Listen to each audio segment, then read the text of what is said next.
Here we are in this beautiful country which is offering us so many opportunities to do sports and be active.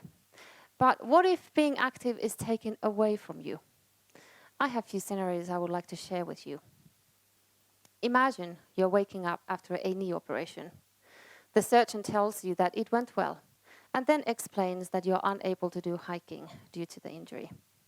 Later on in the physiotherapy, they tell you that you're not going to squat either. I have another scenario. Imagine you are consulting a physiotherapist as your ankle is still in a lot of pain due to an accident 12 months back. You would like to know if there is anything else they can do to release the pain, and they are saying they tried everything and nothing has helped. So it was the time to accept it is going to be like this from now on. Now, these are quite common problems, but now imagine you have woken up after a terrible accident. You have multiple lesions in your brain, a brain damage, and you can't quite understand what they are telling to you while you lie paralyzed from neck down. They are saying you will probably never move again. Never. You are about 30 years old and it feels like your life is over. When I'm asked what I do for a living, I normally say I move people. I teach people how to move. And I know it doesn't sound very exciting. But if you've been sitting in diapers in a wheelchair, relying on others' help, getting movement, independence, and then maybe later on walking, sounds like a pretty cool option, doesn't it? And even if your case is not as dramatic, but pain has been dictating your life, being able to trust that you actually get up from the bed is awesome. It is easy to forget what basic skills can be taken away from us on any moment, and getting them back can be life-changing for that individual. At the moment, there is not a system in place which is helping people to transit from the structural work, physiotherapy being part of it, into movement, into work which is strengthening the whole body and reminding the brain how to maneuver it in space. The 3 stories I shared with you are real stories from real people.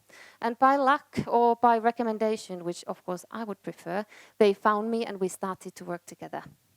Often to the first session, people come armed with medical reports, kind of as a proof to themselves or maybe to me that their body is beyond repair, an impossible case. And they are slightly shocked when I just say, okay, let's move a bit now. But don't you want to know what is broken, they ask. What the medical reports are telling to me is that everything possible what can be done to the structural system have been done. They are out from the physiotherapy so healthy, in pain, lacking movement or unable to move, but considered good enough. The work on the structural system have been completed, and my field of expertise is in the functional system. So what is the difference between these two? The structural system is anything what can be operated or what can be analyzed through imaging, an anatomical abnormality like a spinal cord injury. And there is a system in place taking care of these cases. The functional system is moving us. Our body is a highly complex entity made out of bones, muscles, nerves, and connective tissue. And at the head of this entity is our brain. Since the very first moments of life, the brain starts organizing movement, sending instructions through the body and receiving information back. And depending on the use we make of our body, our brain starts creating a map of movement, how to activate the muscles and tissues to maneuver us in space. So back to the impossible cases. In this point of the recovery work, in the beginning of movement work, it is crucial to wake up the brain to explore uncharted territories, movements what the body is unable to execute at this point. To send our brain into exploration mode, we need to move the body into positions what the brain has not experienced in a long time, if ever. The brain recognizes these new coordinates and starts updating the map. And this information is fed into the brain through our sensory system built in our body. These new movements are creating the momentum for healing. So how do we do all this reprogramming? I see the body as a keyboard of a computer and the brain is the CPU. Each and every muscle is a different letter of the alphabet, and we are combining these letters to create words and patterns, our movements. When there is a problem in the functional system, it is like some of the letters in your keyboard stop working, a connection to muscle. Or some of the letters are working in the uppercase all the time, dominant muscles. Or some letters refuse to work next to each other, a compensatory pattern or avoidance.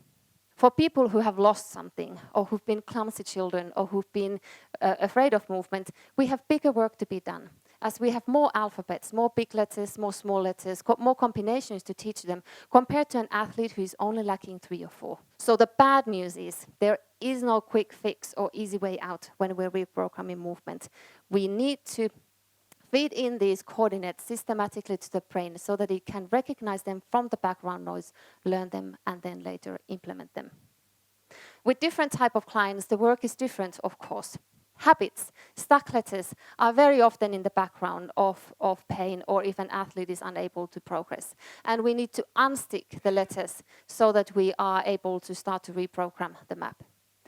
With the stroke clients, this part is actually easier because it is like there have been an earthquake and all the roads are destroyed already. So we can start to rebuild immediately. With the spinal cord injury clients, we need to reconnect the keyboard and the CPU. And after that, we are teaching them a foreign language starting with the alphabet. But the benefits don't only stop to movement improvement and pain release, although that is already great for these people because they are getting their lives back. Many of my clients have expressed that they are feeling benefits on a psychological level too. You have to understand when they start the movement work with me, they very often feel total disconnection with their body, like they would be 2 separate entities. Session after session, this feeling is less and gradually they start to feel one again.